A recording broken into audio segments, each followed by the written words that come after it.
Hey world, it's Mitch. Hope you're doing well today. This is sort of my first video. I'm planning on doing a lot of these eventually, but in any case, let's get to the point.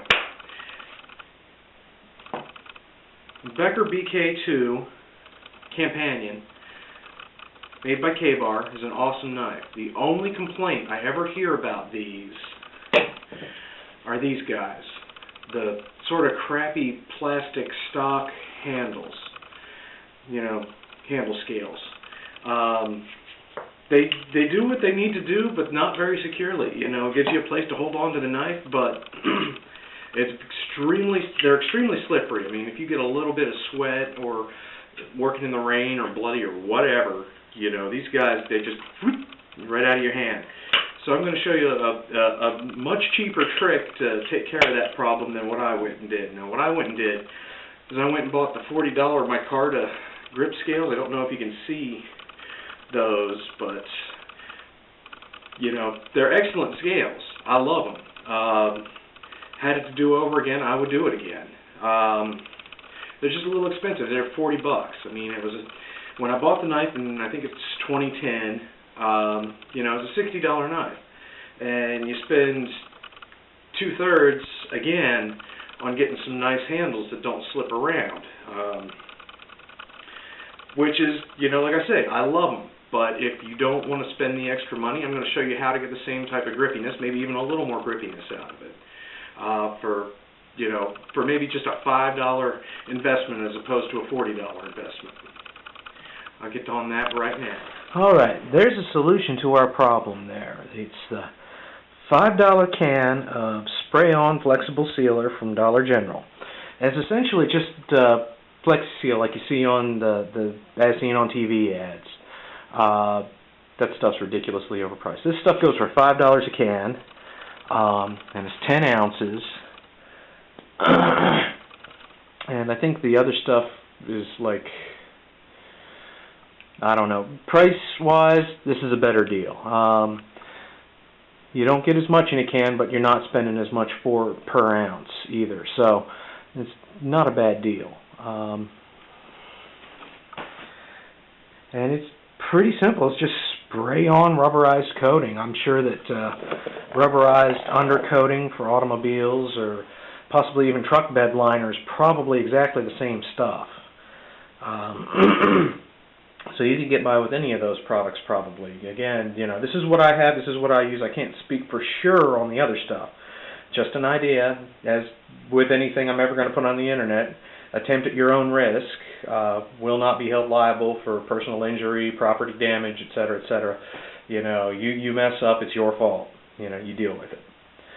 But in any case, this is just how I did it. And I'll get to that here in just a second. All right. In addition to the Flexi Seal, you're going to need the plastic grip scales, and you're going to need a surface on which to paint, so you don't get, to paint, to spray, whatever, to, you know, avoid getting whatever you're spraying on top of completely coated in plastic or rubber sealant. Now, of course, you hear me shaking that can. You're going to want to shake the can up real good before you start spraying. And once you get done spraying, you want to let it sit for a minimum of 10 minutes. Probably better to leave them sit for an hour. You want that stuff to cure really good. And if you can at all help it, do it in a warmer temperature. I've tried using this stuff on some things in a cooler temperature, and it took it hours to set up to where it was hard, and you know, just simple finger and hand pressure wouldn't cause the rubber coating to come off. Well, once it's cured, it seems to be good for life. You know, stuff is pretty wicked. So here we go. Now you're going to want to take even strokes. And you notice that, I don't know if you can see that, but that's a really nice knobbly coating. Can I use that word? Can I use the word knobbly? I'm going to use the word knobbly. And you saw what I did. It only took, what, two passes to get it really good. So I'm going to do the other one.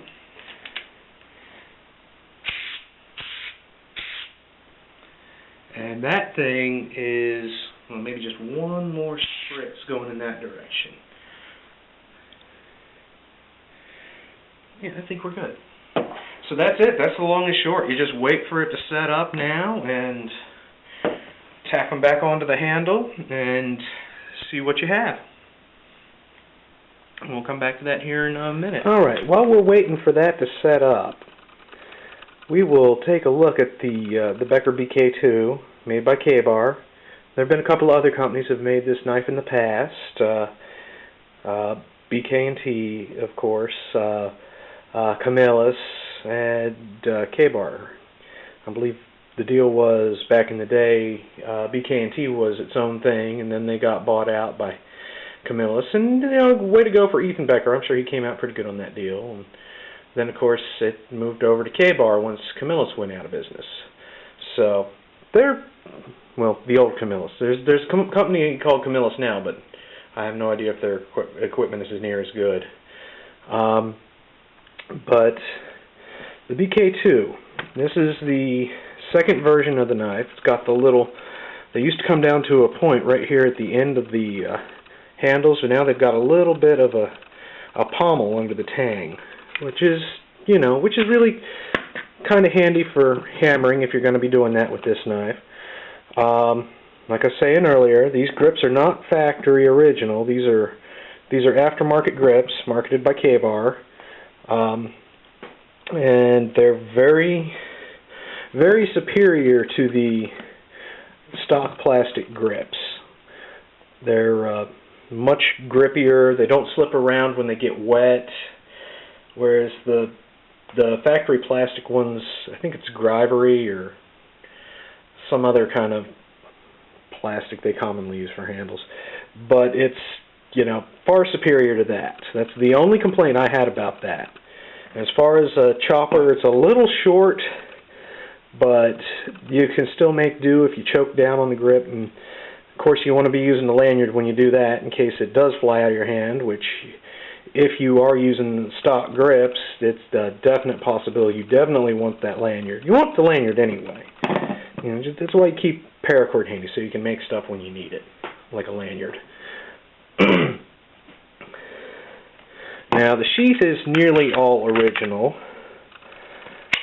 Slight modification is the tech lock. I personally like a horizontal carry at the small of the back. It just doesn't get in the way there very much.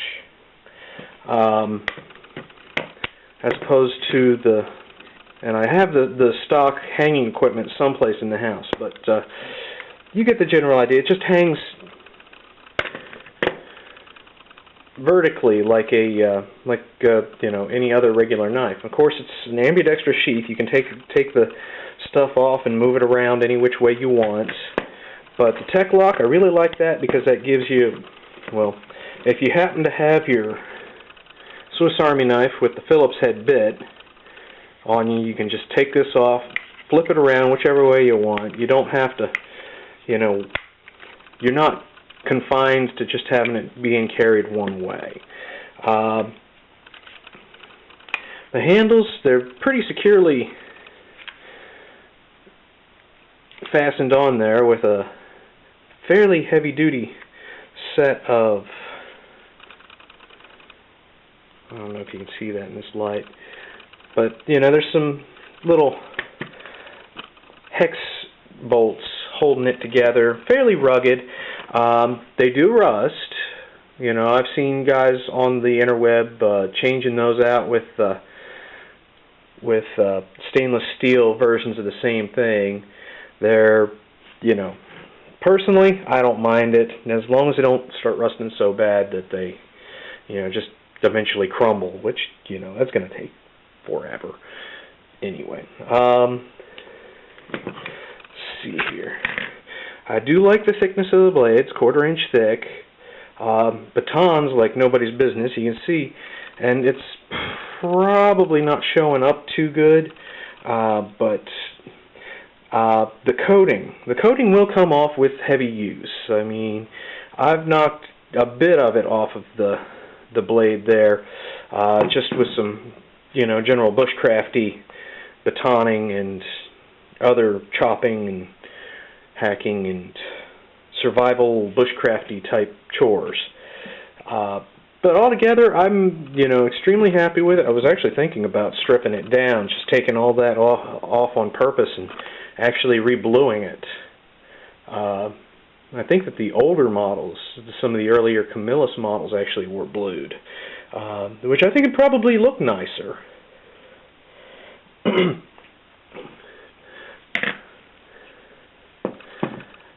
Probably wouldn't hold up quite as well to rusting. I mean, having a good powder coat finish like that, it's always going to hold up a little better than just like a cold blued, even a hot blued finish. But yeah, I mean, as far as budget survival knives are concerned, this is the top of the heap. I love this knife. It's not the most expensive knife I've ever owned, but, that wasn't the point. It was something that I could have and I could abuse and use and grow to love, and I have grown to love it over the years. And, nearly any time I'm in the woods, I'll have this blade. Can't say enough good things about it. And now I've gone on for 10 minutes and just jabbered your ear off about my Becker. All right, we'll stop this. We'll get back to my project on the making the handles grippy. All right, here we are back, and I think we're just about set up there. I mean, it's still got a little tackiness to it, but I think we can get away with playing with this. All right, so there's our BK-2. Here are our non-factory micarta grips, which are very nice.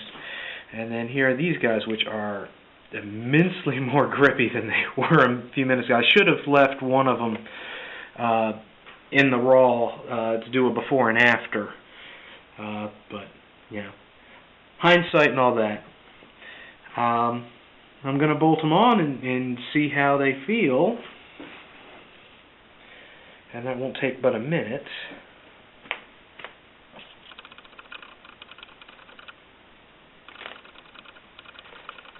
Let's see. They even look better than they did previously, actually. Wow. I do like the way they look much better than they did when they were originally on it.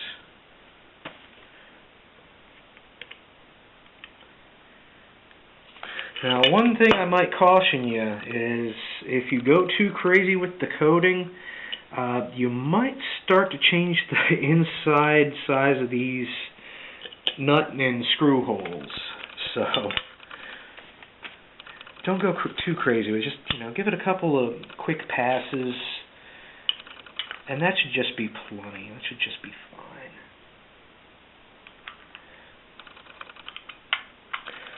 I've got my Allen wrench here, which I don't know if you noticed earlier when I was showing off the knife. I actually have it attached to the sheath using a Ranger band, which is just a piece of bicycle inner tube. Oh, and one thing now that I'm going to mention that is kind of cool about these grips. It's kind of cool, but everybody's probably going to agree it's sort of useless too. They got a little cavity in here.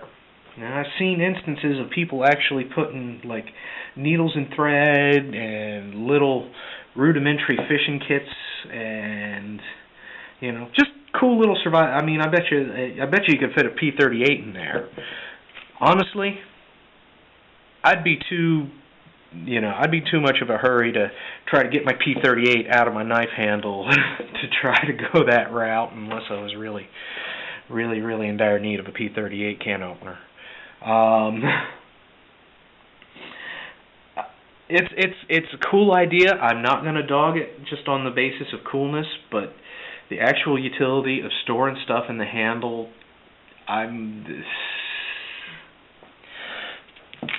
Oh, and there's also a little hollow here in the little skeletonized area in the tang that I don't think the earlier models had.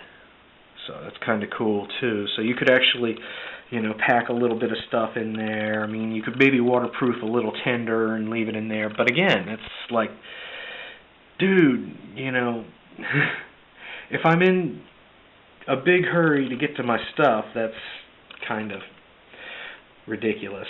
Like I say, I love the concept. I think it's cool as all get out to, you know, have stuff in the handle of your knife, a little survival kit, but, you know, how much real utility are you going to get from that? I mean, that's just... The way I guess I should look at it is this is a backup for your backup for your backup, you know. If by that point you're not on your backup knife, I mean, come on, let's face it. You know, this guy comes out of the sheath. It's possible to lose him.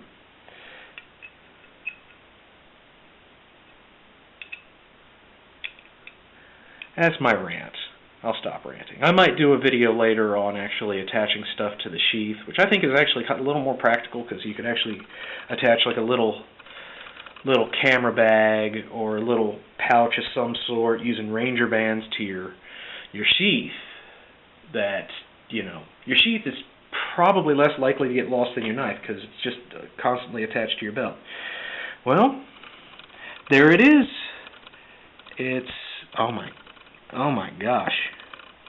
That is so much better than it was. It's still a little tacky. You know, I'll give it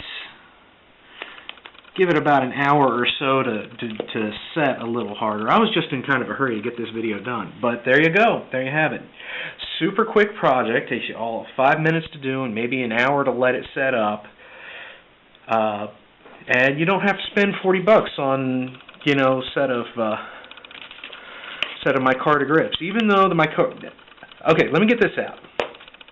I'm just dragging this out. It's so long. The micarta grips, they're more comfortable than the stock ones, and they change the balance of the knife a little bit. You know, they're heavier than these guys. So if you like that, you know, go for that. You know, unfortunately, the only way to really know for sure is to actually try out a pair. And if you don't know somebody who's already got one of these knives with the micarta grips, you know, you're up a creek. But, well, there's my tutorial. It even looks much nicer. It looks, I don't know, that looks almost professional. That looks like some of the older, nicer Gerber, like gator grip knives.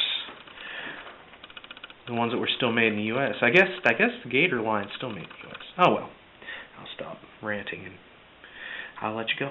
You have a great day. Hope you enjoyed it. Hope you can use what I tried to teach. You know, leave some comments. You know, if you like it, say so. If you didn't, let me know what I could do better. If you think I'm a complete wanker, you know, you can let me know that too. Just, you know, don't troll me too hard. I'm sensitive. Right.